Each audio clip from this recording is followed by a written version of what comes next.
नारनौंद की अनाज मंडी के अंदर जेजेपी द्वारा आज कार्यकर्ता सम्मेलन किया गया। इस कार्यकर्ता सम्मेलन में प्रदेश के उप मुख्यमंत्री दुष्यंत चौटाला, जेजेपी के संस्थापक डॉक्टर अजय चौटाला व प्रदेशाध्यक्ष निशान सिंह भी पहुंचे। इस दौरान प्रदेश के उप मुख्यमंत्री दुष्यंत चौटाला ने रोजगार के बारे में बोलते हुए कहा कि नारनौंद को IMT का हब बनाया जाएगा।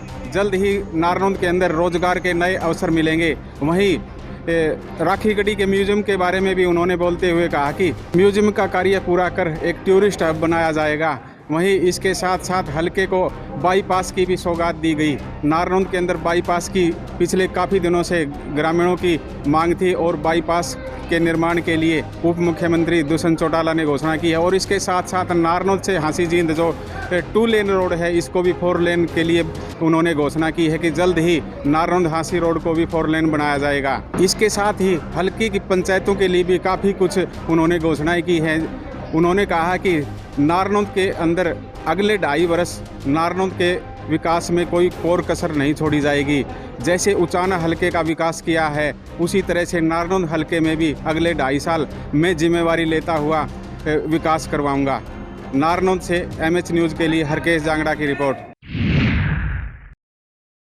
आज सुबह सवेरे 4:15 बजे के करीब राष्ट्रीय राजमार्ग संख्या 48 के दिल्ली जयपुर हाईवे स्थित ओडी गांव के कट के पास एक क्रूजर गाड़ी खड़े हुए ट्रक के साथ जाकर टकरा गई और हादसा इतना भयंकर था, टक्कर इतनी भीषण थी कि गाड़ी के अंदर बैठे हुए 17 लोगों में से 2 महिलाओं सहित 5 लोगों की मौके पर मौत हो गई। आसपास के जो ढाबे थे, वहां से गुजरते हुए ट्रैफिक के लोग थे, उन्होंने वहां रुककर उन लाशों को बाहर निकाला और पुलिस को सूचना दी। पुलिस जब मौके पर पहुंची तो जो घायल थे, लगभग 12 घायलों को बावल के सामुदायिक केंद्र के अंदर भर्ती कराया गया है। 2 की हालत गंभीर थी, लेकिन अब सभी की हालत जो है वो स्टेबल बनी हुई है। गंभीर हालत वालों को हायर सेंटर के अंदर रेफर कर दिया गया है। पुलिस पूरे मामले की जांच कर रही है। जो ट्रक खड़ा हुआ था, ना तो उसके पास इंडिकेटर जल रहे थे और जो मोड़ था वो इतना तीव्र था कि सामने से आता हुआ या कोई भी रुका हुआ वाहन वहाँ दिखाई नहीं देता है। आपको बता दें कि ये पहला हादसा नहीं है, कई हादसे इस प्रकार के पहले हो चुके हैं, लेकिन आज तक ना तो यहाँ पर कोई ट्रैफिक लाइट की व्यवस्था की गई है और ना ही कोई इंडिकेटर्स है मोड़ के ऊपर, और जिस कारण से ये हादसे आए दिन होते हैं। लेकिन पुलिस के पास इसका कोई जवाब नहीं है। कहीं ना कहीं पुलिस की कार्यशैली के ऊपर भी एक सवालिया निशान ज़रूर लगता है।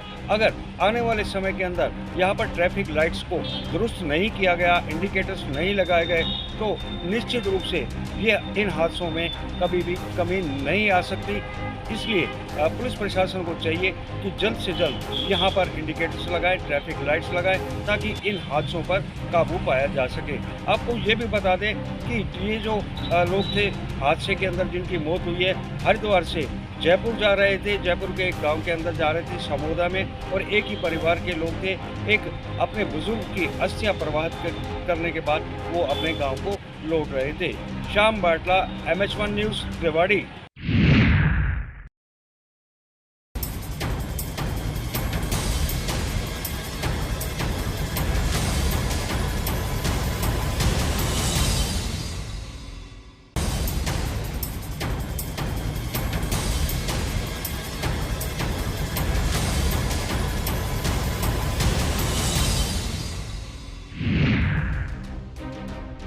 रतिया में सोशल मीडिया पर किसान नेता व एक दुकानदार के बीच कॉमेंट को लेकर छिड़े विवाद को लेकर मामला काफ़ी गर्मा गया है। दुकानदार की शिकायत के ऊपर भारतीय किसान यूनियन एकता उग्राह के जिला अध्यक्ष निर्भय सिंह पर पुलिस ने मामला दर्ज किया है, जबकि निर्भय सिंह की शिकायत पर पुलिस ने उक्त दुकानदार के खिलाफ कोई कार्रवाई नहीं की, जिसको लेकर किसान संगठनों में रोष है। कल देर शाम दोनों पक्षों को DSP ने बुलाया और समझौते के प्रयास भी किए। हालांकि दोनों तरफ से समझौता काफ़ी हद तक हो चुका है, मगर पुलिस का कहना है कि जो किसान नेता पर मामला दर्ज हुआ है उसे रद्द नहीं किया जाएगा, जिसको लेकर किसानों में रोष है। आज रतिया सिटी थाना के आगे सैकड़ों किसान धरने पर बैठे हैं और किसान नेता पे जो मामला दर्ज किया गया उसे रद्द करवाने की मांग कर रहे हैं। किसान नेताओं का कहना है कि जब तक भारतीय किसान यूनियन एकता उग्राह किसान नेता निर्भय सिंह पर मामला रद्द नहीं किया जाता, तब तक किसानों का अनिश्चितकालीन धरना जारी रहेगा। इसको लेकर पुलिस प्रशासन भी काफ़ी अलर्ट दिख रहा है। Ashok Grover, MH1 news, Ratia. यमुनानगर में आज एक वारदात ने सनसनी फैला दी। बैंक के बाहर ही एक व्यक्ति की गोली मारकर हत्या कर दी गई। बंसल नामक व्यक्ति का ड्राइवर उनके यहाँ से लगभग 50 लाख रुपए की राशि लेकर जैसे ही बैंक में जमा करवाने के लिए बैंक में पहुँचा, तभी वहाँ पहले से मौजूद बदमाशों ने उनसे बैग छीना, गोली मारी और फरार हो गए। पुलिस अधीक्षक से वरिष्ठ अधिकारियों ने मौका का दौरा किया है। अलग अलग इलाकों से सबूत जुटाए जा रहे हैं, CCTV कैमरे खंगाले जा रहे हैं। अभी जो स्थिति सामने आई है वो ये है कि बदमाश वहाँ पहले से पहुँचे हुए थे, इंतजार कर रहे थे जैसे ही यह व्यक्ति आएगा उससे बैग छीनना है और फरार हो जाना है। पुलिस की कई टीमें लगी हुई हैं उनके पीछे, लेकिन अभी तक पुलिस के हाथ खाली हैं। Surendra Mehta, MH1 news, Yamunanagar.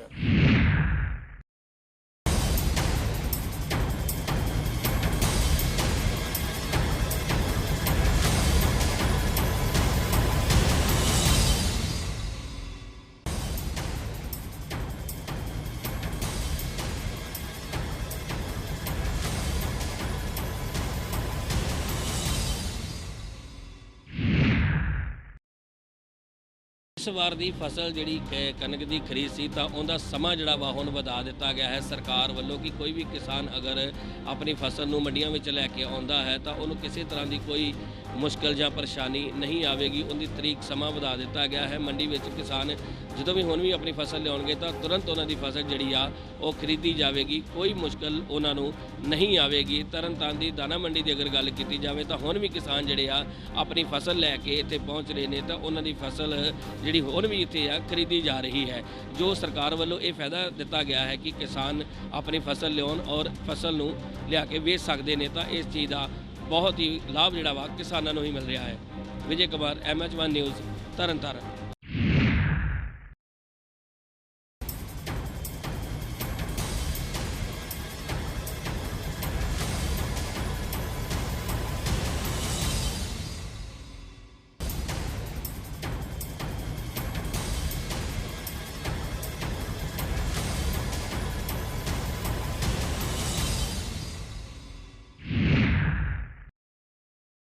ਵੱਲੋਂ ਪ੍ਰਧਾਨ ਮੰਤਰੀ ਨਰਿੰਦਰ ਮੋਦੀ ਜੀ ਨੂੰ ਇੱਕ ਅਪੀਲ ਕੀਤੀ ਗਈ ਸੀ, ਜਿਸ ਦੇ ਵਿੱਚ ਜਿਹੜੀ ਗੇਹੂੰ ਦੀ ਖਰੀਦ ਹੈ ਜਿਹੜੀ ਉਸਦੀ ਤਰੀਕ ਜਿਹੜੀ ਵਧਾਉਣ ਦੀ ਮੰਗ ਕੀਤੀ ਗਈ ਸੀ, ਜਿਸ ਨੂੰ ਕੇਂਦਰ ਸਰਕਾਰ ਦੁਆਰਾ ਮੰਨ ਲਿਆ ਗਿਆ। ਤੇ ਅੱਜ ਰਾਜਪੁਰਾ ਦੇ ਵਿੱਚ ਖੜੇ ਹਾਂ। ਰਾਜਪੁਰਾ ਦੇ ਵੱਖ-ਵੱਖ ਆੜ੍ਹਤੀਆਂ ਨਾਲ ਗੱਲਬਾਤ ਕੀਤੀ ਗਈ ਹੈ। ਉਹਨਾਂ ਤੋਂ ਪੁੱਛਿਆ ਗਿਆ ਕਿ ਜਿਹੜਾ ਪੰਜਾਬ ਸਰਕਾਰ ਦੇ ਵੱਲੋਂ ਤੇ ਸੈਂਟਰ ਸਰਕਾਰ ਦੇ ਵੱਲੋਂ ਜਿਹੜੀ ਗੇਹੂੰ ਦੀ ਖਰੀਦ ਹੈ ਜਿਹੜੀ ਉਸਦੀ ਜਿਹੜੀ ਤਾਰੀਖ ਵਧਾਈ ਗਈ ਹੈ, ਉਸ ਨੂੰ ਕਿਵੇਂ ਦੇਖਦੇ ਹੋ? ਤਾਂ ਉਹਨਾਂ ਦਾ ਇੱਕ ਹੀ ਕਹਿਣਾ ਸੀਗਾ ਕਿ ਜਿਹੜੀ ਮੰਡੀਆਂ ਦੇ ਵਿੱਚ ਜਿਹੜੀ ਕਣਕ ਜਿਹੜੀ ਪਹਿਲਾਂ ਪਹੁੰਚਦੀ ਸੀਗੀ ਉਹ ਆਉਣੀ ਬੰਦ ਹੋ ਗਈ ਹੈ, ਜਿਸ ਕਾਰਨ ਜਿਹੜਾ ਇਹ ਫੈਸਲਾ ਜਿਹੜਾ ਉਹਨਾਂ ਵੱਲੋਂ ਲਿਆ ਗਿਆ ਬਹੁਤ ਲੇਟ ਲਿੱਤਾ ਗਿਆ। ਜੇਕਰ ਇਹੀ ਫੈਸਲਾ ਉਹ ਥੋੜ੍ਹੇ ਦਿਨ ਪਹਿਲਾਂ ਲੈਂਦੇ ਤਾਂ ਕਿਤੇ ਨਾ ਕਿਤੇ ਉਹਨਾਂ ਨੂੰ ਵੀ ਵੱਡੀ ਰਾਹਤ ਮਿਲਣੀ ਸੀ। ਤੇ ਹੁਣ ਜਿਹੜਾ ਇਹ ਫੈਸਲਾ ਲਿਆ ਗਿਆ ਜਿਸ ਨੂੰ ਲੈ ਕੇ ਰਾਜਪੁਰਾ ਦੀ ਮੰਡੀ ਦੇ ਵਿੱਚ ਖੜ੍ਹੇ ਹਾਂ। ਤੁਸੀਂ ਦੇਖ ਸਕਦੇ ਹੋ ਕਿ ਇੱਕ ਰਾਜਪੁਰਾ ਦੀ ਮੰਡੀ ਦੇ ਵਿੱਚ ਇਸ ਸਮੇਂ ਜਿਹੜੀ ਗੇਹੂੰ ਦੀ ਖਰੀਦ ਹੈ ਉਹਦੇ ਸੰਬੰਧ ਦੇ ਵਿੱਚ ਕੋਈ ਵੀ ਜਿਹੜਾ ਕਿਸਾਨ ਜਾਂ ਆੜ੍ਹਤੀ ਕੋਲ ਹਲੇ ਗੇਹੂੰ ਦੀ ਖਰੀਦ ਨਹੀਂ ਹੈ, ਪਰੰਤੂ ਜਿਹੜਾ ਫੈਸਲਾ ਲਿਆ ਗਿਆ ਕਿਤੇ ਨਾ ਕਿਤੇ ਕਿਸਾਨਾਂ ਦੇ ਫਾਇਦੇ ਲਈ ਲਿਆ ਗਿਆ ਸੀ। ਤੇ ਅਸੀਂ ਗੱਲਬਾਤ ਵੀ ਕੀਤੀ ਸੀ ਕਿਸਾਨ ਆਗੂਆਂ ਨਾਲ। ਉਹਨਾਂ ਨੇ ਵੀ ਕਿਤੇ ਨਾ ਕਿਤੇ ਕਿਹਾ ਹੈ ਕਿ ਜਿਹੜਾ ਇਹ ਫੈਸਲਾ ਲਿਆ ਗਿਆ ਬੜੀ ਲੇਟ ਲਿਆ ਗਿਆ। ਜੇਕਰ ਇਹ ਫੈਸਲਾ ਪਹਿਲਾਂ ਲਿੱਤਾ ਜਾਂਦਾ ਤਾਂ ਕਿਤੇ ਨਾ ਕਿਤੇ ਕਿਸਾਨਾਂ ਨੂੰ ਤੇ ਆੜ੍ਹਤੀਆਂ ਨੂੰ ਇਸਦਾ ਸਿੱਧਾ ਫਾਇਦਾ ਪਹੁੰਚ। ਕੈਮਰਾਮੈਨ ਅਨਮੋਲ ਦੇ ਨਾਲ ਰਾਜਪੁਰਾ ਤੋਂ ਗੁਰਪ੍ਰੀਤ ਮਾਨ।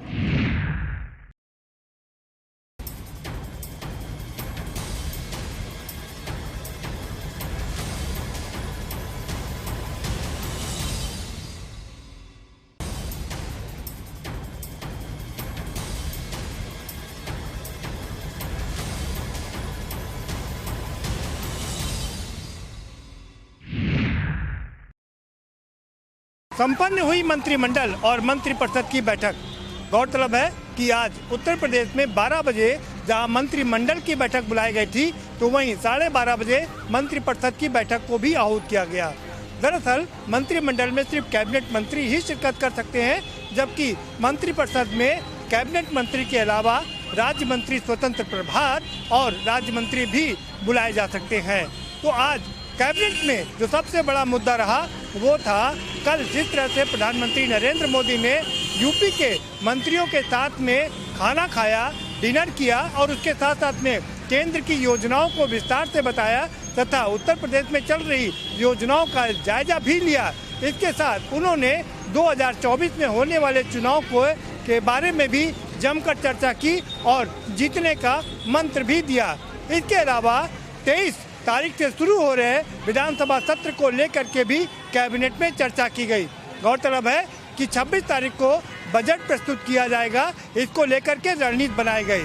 लेकिन आज की कैबिनेट का मुख्य विषय कल प्रधानमंत्री के साथ किया गया डिनर ही रहा, जिसमें एक मत से सारे लोगों ने मिल करके प्रधानमंत्री को धन्यवाद ज्ञापित किया। Pradeep Vishwakarma, MH news, Lucknow.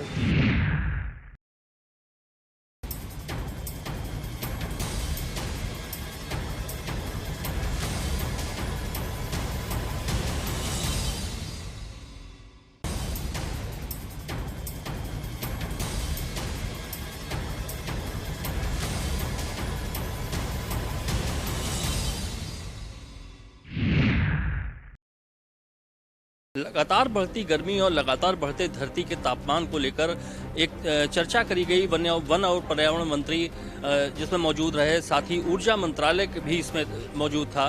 दोनों ही विभागों के बीच में जो बैठक हुई, बहुत ही महत्वपूर्ण बैठक इसको कहा जा सकता है, क्योंकि जिस तरीके से लगातार गर्मी बढ़ती जा रही है और इसको लेके प्रदेश ही क्या देश में भी बिजली संकट जैसी स्थिति उत्पन्न होती रहती है।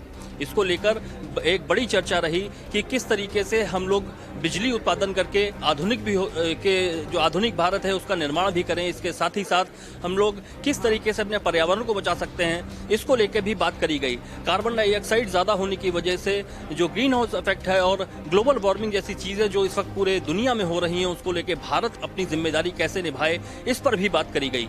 कार्बन डाइऑक्साइड जो इस वक्त जो प्रकृति के अंदर मौजूद है उसको कैसे वापस खींच के और उसको वापस रिसाइकिल करा जाए, इस पर भी बात हुई कि हम लोग ज़्यादा से ज़्यादा पेड़ लगाएं। इस बात की अपील मंत्रीगणों ने जहां करी, आम जनता से अपील करी, वहीं बिजली की खपत को लेकर खासकर उन्होंने जो प्राकृतिक जो अभी तक के जो सोर्स हैं बिजली उत्पादन के, चाहे तापीय विद्युत का हो या हाइड्रो पावर हो, इसके अलावा जो अन्य स्रोत हैं, खासकर हम लोग सौर एनर्जी का कैसे इस्तेमाल करें, सूर्य की जो किरणें हैं उनका इस्तेमाल करके सौर ऊर्जा को विकसित करें ज़्यादा से ज़्यादा, जिससे कि जो हमारी डिपेंडेबिलिटी है, जो हमारी जो निर्भरता है बिजली पे, वो हम खुद अपनी पूरी कर सकें और जो ज़्यादा बिजली बने उसको वापस बेच के कुछ आमदनी भी कर सकें। इसको लेकर भी एक बड़ी चर्चा रही। अब ये बात लोगों तक कितना पहुंचती है और लोग इस पर कितना काम करते हैं, ये देखने का विषय रहेगा। कैमरा पर्सन सलीम के साथ अमित पाठक, MH1 न्यूज़, लखनऊ।